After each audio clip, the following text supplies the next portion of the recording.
Estamos aqui com mais um Papo Suprem, um programa da TV Suprem, braço de comunicação da União Planetária, pioneira em comunicação positiva aqui no Brasil. A comunicação é sempre elevada. E hoje temos o privilégio de entrevistar Edson Gozella Júnior. Muito bem-vindo, Edson. O Edson é engenheiro, mestre em engenharia e foi professor universitário, também psicanalista. E ele publicou na revista Sofia esse artigo fantástico, e é sobre isso que a gente vai conversar hoje, lógica e espiritualidade. Edson, muito bem-vindo mais uma vez. Obrigado. E eu gostaria que você mencionasse um pouquinho para a gente sobre esse tema, essa relação de lógica e espiritualidade. Sim, vamos falar disso. A ideia de falar de lógica e espiritualidade, tá, ela veio do entendimento, né, que para falar de espiritualidade é preciso de uma lógica diferenciada. Ou seja, a lógica clássica, a lógica convencional, que é a lógica aristotélica, ela, ou seja, não se presta para a espiritualidade, porque é uma lógica que ela foi desenvolvida para falar, para lidar ou raciocinar com as coisas objetivas. Tá? E quando a gente entra no mundo da subjetividade, a lógica é outra. Na verdade, a forma de pensar subjetiva, né, ela não é tão exata ou tão clara, tão bem definida quanto as coisas objetivas. Ou seja, o pensamento subjetivo, ele comporta contradições, ele comporta indeterminações que não tem como ser tratada na lógica convencional aristotélica. E Edson, como é essa questão da lógica clássica? Faz uma explicação para a gente. Bom, o que a gente chama de lógica clássica é a lógica aristotélica. Tá? É aquela lógica que diz que a coisa é ou a coisa não é. Quer dizer, verdade é quando você fala que a coisa é, tá? Ou quando a coisa que não é. Isso é a própria definição de Aristóteles do que é verdadeiro. Tá? Ou quando eu falo que a coisa, de uma coisa que ela não é, ou de uma coisa que não é, que é, eu estou falando uma falsidade ou uma mentira. Então, a lógica aristotélica, ela é uma lógica que, eu vou dizer assim, ela exige coisas muito bem definidas. Ou as coisas são ou não são. Tá? Em consequência disso, a gente tem, eu vou dizer, dois princípios, né, que é o princípio da não contradição e também o princípio do terceiro excluído. Isso significa ou não é, ou não tem nenhuma outra possibilidade. Então, isso é lógica clássica. Então, para um exemplo prático, ou isso é uma caneta, ou isso não é uma caneta. Exatamente. Tá? E aí, se eu falar que isso daqui não é uma caneta, tá? Eu estou falando de alguma coisa que é falsa. Tá? Agora, se eu falar para você, isso é e não é uma caneta, eu estou falando de uma contradição. Ok, perfeito. Tá? Então, eu vou dizer assim, ela é uma lógica que, quando aplicada às coisas objetivas, ela funciona muito bem, porque ela foi desenvolvida para isso. Tá? Agora, o problema é quando a gente usa a lógica clássica para realidade subjetiva. Porque na realidade subjetiva, tá, você vai ter muito mais possibilidades do que simplesmente o é ou não é. Entendo. Então, vamos colocar isso de uma forma prática. Como é uma questão subjetiva e a gente pode dizer que isso é e que não é, numa relação subjetiva e essas contradições? Tá, então vamos lá. Então, vamos pegar um exemplo. Né? Um exemplo que eu gosto de pegar é do sentimento de inferioridade. Então, vamos pensar, uma pessoa que tem aí um sentimento de inferioridade e ela quer, eu vou dizer assim, se ver livre disso. Porque quem pensa em termos de uma lógica aristotélica, tá, é uma lógica que ela funciona como no princípio da exclusão. Então, a pessoa quer simplesmente se ver livre daquilo porque aquilo é um problema. Tá? Aí, o que ela faz? Ela desenvolve um sentimento de superioridade. Então, ela tinha um problema, ela passa a ter dois. Tá? Que é o problema de inferioridade e a arrogância da superioridade. Tá? Na realidade, tá, assim, o que acontece, né? No mundo subjetivo, você tem as duas coisas, ou seja, tem o sentimento de inferioridade e tem o de superioridade. Por mais que ela tente esconder o sentimento de inferioridade, vai sempre aparecer uma situação em que isso vem à tona. Ou seja, ela pode até tentar recalcar, esconder, tá? Mas isso, uma hora, vai subir, vai aparecer. Tá? Então, o que tem na base disso? Né? Você tem um modo de raciocínio que é ou não é. Tá? E existe também subjacente a isso uma lógica que diz, que opera de uma forma matemática, que é como se eu somasse superioridade mais inferioridade, isso desse zero. Ou seja, se eu somasse um valor positivo com um valor negativo e um cancelasse o outro. Quando na prática, tá, a lógica da subjetividade é a lógica das coisas que existem. Então, existe uma coisa, existe outra. Então, o que acontece? Se eu uso a lógica clássica para abordar e tentar resolver um problema subjetivo, eu só não consigo, quer dizer, resolver o problema, como eu também crio um problema adicional.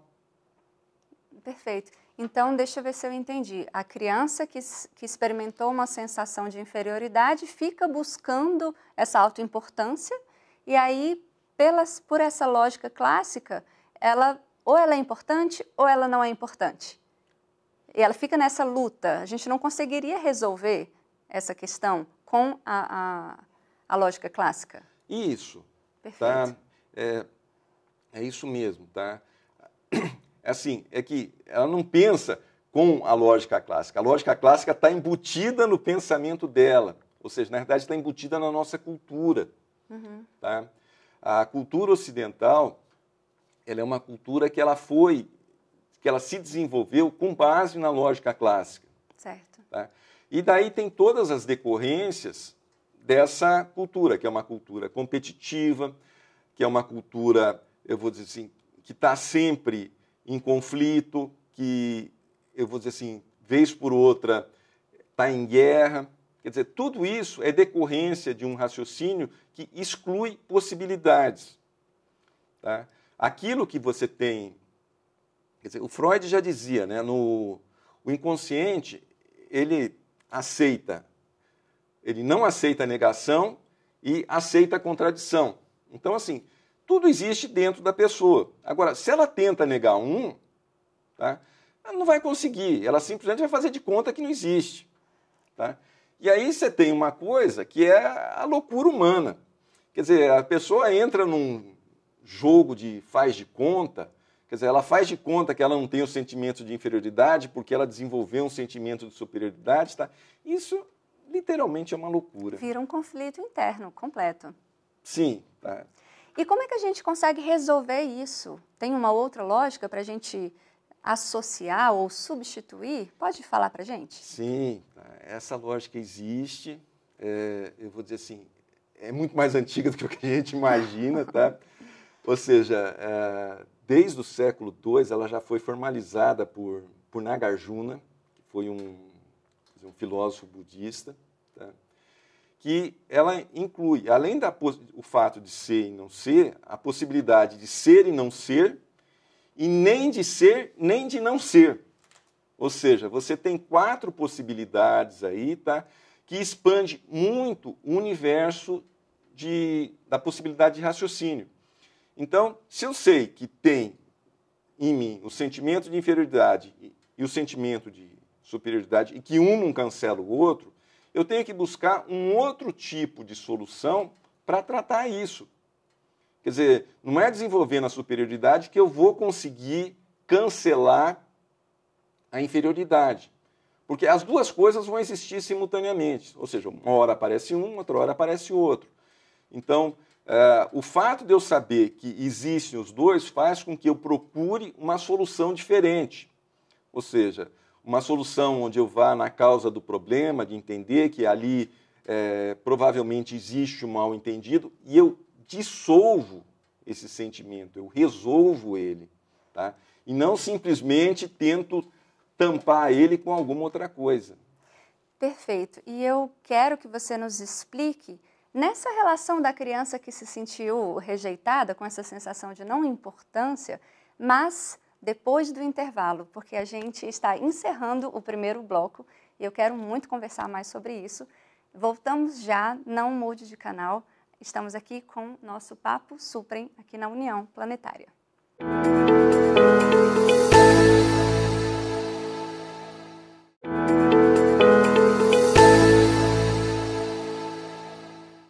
Estamos de volta com o nosso segundo bloco do nosso Papo Suprem, um programa da TV Suprem. Você pode acompanhar o nosso programa no canal 2 da NET TV ou no YouTube. E estamos aqui conversando com Edson Guzela Júnior sobre um tema fantástico, extremamente interessante. E eu vou retomar o assunto que a gente encerrou no bloco passado, que é quando a criança sente esses sentimentos de rejeição, de não importância e de importância. Então, por essa lógica objetiva, né, a clássica. Como é que a gente resolve essa questão? Como é que a gente coloca subjetividade nisso? Fala um pouquinho mais sobre isso. Como é que a gente resolve essa celeuma? Tá. Bom, eu acho que a gente precisa de contextualizar, porque a criança que a gente está falando, na realidade, não é mais a criancinha pequena, tá? Mas é a criança que existe dentro de cada um de nós depois que a gente cresce, né? Que continua lá dentro, lá com essas birras, pirraças, tá? Seus sentimentos de inferioridade, sim, de rejeição e tudo mais. Então, ou seja, embora tenhamos crescido, tá? Sim. Essa criança, ela continua, eu vou dizer assim, habitando a nossa subjetividade. E aí eu vou retomar o que eu tinha começado a falar, tá? Que a lógica para tratar da subjetividade, ela tem que ser diferente da lógica que a gente usa para as coisas objetivas. Certo. E como? Como a gente introduz a subjetividade na objetividade? Sim.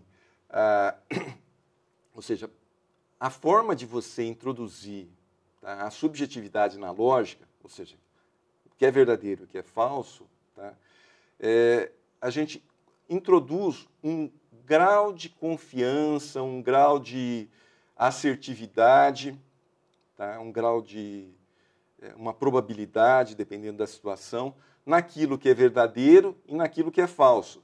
Ou seja, no artigo que está aí, eu fiz uma análise dessa situação, dando como exemplo a vacina para a Covid. A vacina para a Covid, na época, isso gerou muita, e gera até hoje, né? Muita discussão, porque o pessoal fala, bom, a vacina salva, a vacina não salva, tem gente que tomou a vacina, pegou a Covid e não morreu, tem gente que tomou a vacina, pegou a Covid e morreu. Então, assim, você tem uma situação que é contraditória, que ao mesmo tempo ela salva e não salva, mas, por outro lado, quando você começa a analisar os dados, começa a ver a efetividade da vacina, você vê que 90% das pessoas que tomaram a vacina e pegaram a Covid não morreram. Então, ou seja, existe uma subjetividade. Ela não é... existe uma efetividade. Ela não é absoluta. E isso, eu vou dizer, talvez seja a grande dificuldade das pessoas, porque quem pensa em termos de uma lógica do que é e não é, não consegue resolver. A pessoa fica, mas salva ou não salva? Você fala, salva, mas não é 100% segura. Ou seja, você tem 10% que... eu vou dizer, mesmo tomando a vacina, se pegar a Covid, tá, vai falecer. Eu acho que hoje esses números já mudaram, esses números foi da época que o artigo foi escrito, tá? Mas, ou seja, é uma lógica que o fato de eu introduzir um grau de eficácia, um grau de eficiência, permite que eu subjetive aquilo que é o que não é, ou seja, o que é verdadeiro e o que é falso. Então, dessa maneira, eu tenho um raciocínio muito mais fluido, que abrange muito mais possibilidades e, mais importante, que ela não desresponsabiliza a própria pessoa. Porque se eu sei que eu estou vacinado, tá, eu preciso continuar me cuidando. Ou seja, não é tomou a vacina, está protegido para todo sempre. Não. Quer dizer, não desresponsabiliza a própria pessoa. Então, eu vou dizer, essa lógica expandida que leva em conta a contradição, tá, ela é uma lógica, eu vou dizer, que ela é mais adequada à subjetividade, porque ela não desresponsabiliza o sujeito, ela não desresponsabiliza a pessoa. Perfeito. Então, não pode se dizer que nessa relação da Covid, a vacina salva ou a vacina não salva. Você coloca um terceiro dado, uma terceira informação, algo adicional para conseguir apaziguar essa briga, esse conflito. Sim, sem dúvida, tá? Na verdade, assim, esse critério adicional é, eu vou dizer assim, justamente um grau de confiança. Na verdade, existe uma lógica não clássica, moderna, tá? Que ela foi, eu vou dizer assim, desenvolvida por um brasileiro, tá? O principal desenvolvedor dele, que é o professor Newton da Costa, tá? Mais dois, hoje doutores, na época foram orientados dele lá na USP, que foi o Jair Minoro Abbe e o João Inácio da Silva Filho, né? Isso foi na década de 90, que eles formalizaram essa lógica. Então, ou seja, a gente tem uma lógica, que o nome dela é lógica paraconsistente anotada de dois valores, tá? Que ela expande esse universo de possibilidades. E eu acho que assim, o mais irônico disso tudo, tá? É que hoje a gente ensina as máquinas a pensar em termos de uma lógica expandida, mas não ensina as pessoas a funcionar em termos de uma lógica expandida. Então, as máquinas resolvem os problemas e as pessoas não. Interessante. Então, associando essa lógica paraconsistente anotada, aquela questão da criança, então, ela não é, a gente, né, aqui dentro, a criança interna, não é importante, mas também é importante. E trazendo para a questão da subjetividade, eu posso fazer questionamentos de é mesmo que eu não sou importante? É verdade mesmo que eu não sou importante? Ou é verdade mesmo que eu sou tão importante assim? Então, talvez esses questionamentos tragam essa subjetividade? Essa aceitação de não sou importante e sou importante também? Sim, eu acho que esse é o ponto. Na verdade, esse é o primeiro passo, tá?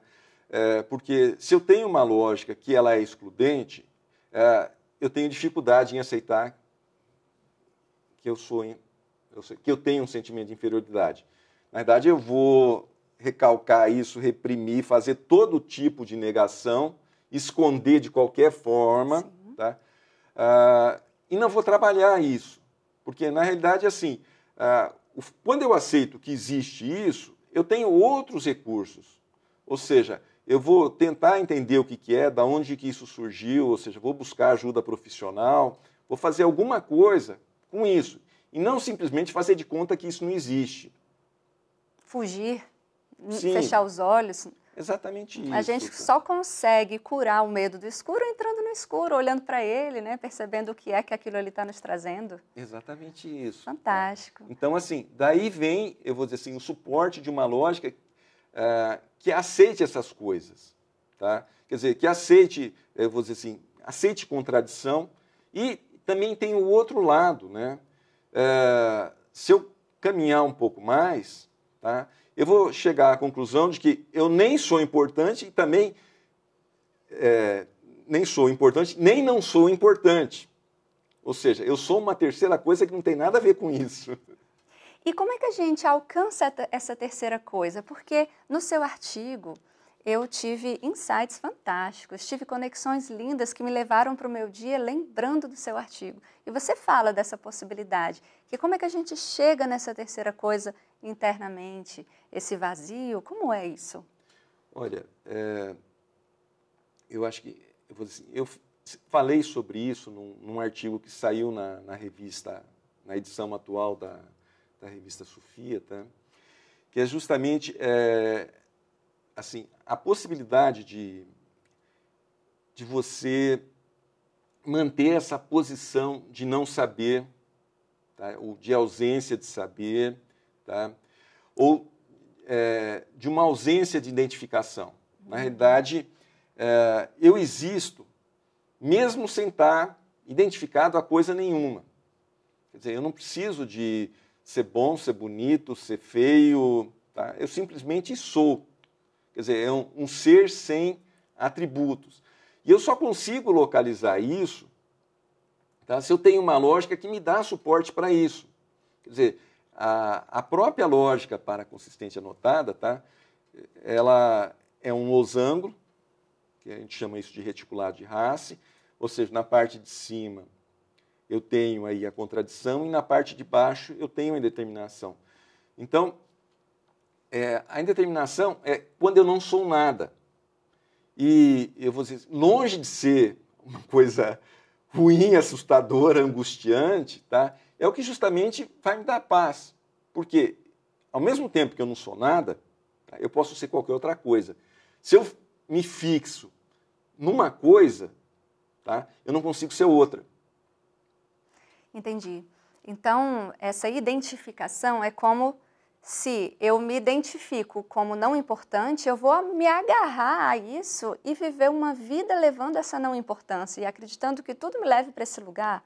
E quando eu estou identificada com sou muito importante, em relação, em consequência àqueles sentimentos de não importância da infância que perduram no tempo, então eu vou viver uma vida inteira lutando contra qualquer coisa que me remeta à sensação de não importância, porque eu estou identificada, não é isso? Então o que você está falando é que quando a gente sai dessa identificação, a gente consegue chegar nesse estado de silêncio?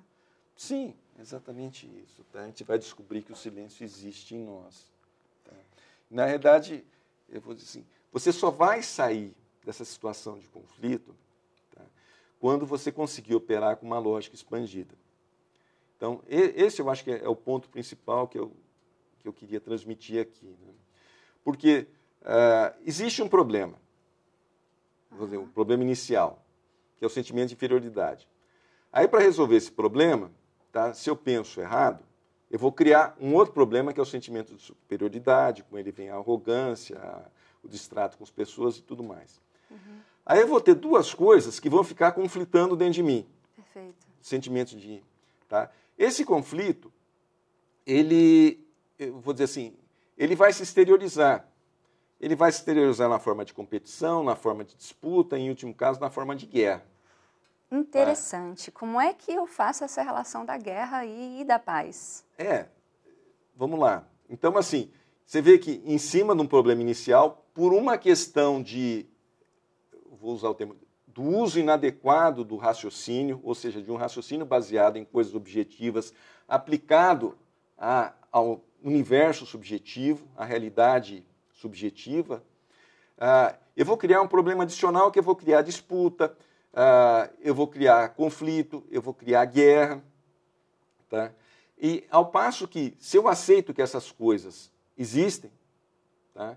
E que eu mesmo, tá? Eu posso ser uma coisa, posso ser outra, e posso não ser nenhuma delas, tá? Isso me tranquiliza, isso me dá paz, porque eu procuro as ferramentas corretas para resolver o problema.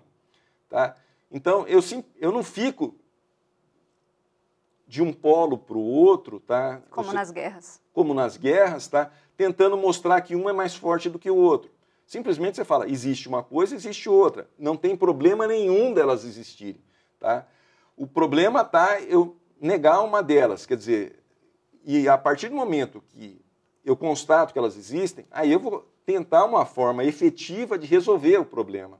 Tá? Que não é simplesmente negar ou entrar numa disputa para poder brigar isso. Então, assim, o fato de eu ter a amplitude mental para lidar com essas realidades é o que vai me dar paz. Tá? É o que vai fazer florescer o amor, porque num ambiente que existe disputa não tem amor, tem disputa, tem ódio, tá? Tem medo. Então, eu só vou conseguir ir além do ódio, do medo, se eu tiver uma forma expandida de encarar o mundo. E essa forma expandida de encarar o mundo, ela é dada por uma lógica expandida, ou seja, eu preciso de pensar as coisas subjetivas, tá? De uma forma que eu dê lugar tanto para o que é, para o que não é, para o que é e não é, que é a contradição, e nem para o que é, nem não é, que é a indeterminação. Então, eu tenho um universo de possibilidades muito maior. Perfeito, Edson. Que tema extraordinário. Eu adorei participar dessa entrevista com você. Cresci muito lendo o seu artigo. Agradeço enormemente a sua vinda, a sua participação no nosso programa. Muito obrigada. E estamos aqui encerrando o nosso Papo Suprem com Edson Guzella. Fantástico. Minha gratidão pela nossa conversa. Eu que agradeço pela oportunidade de ter vindo aqui falar. Muito obrigado. E você pode nos acompanhar na TV Suprem, no canal 2 da NET TV ou no YouTube.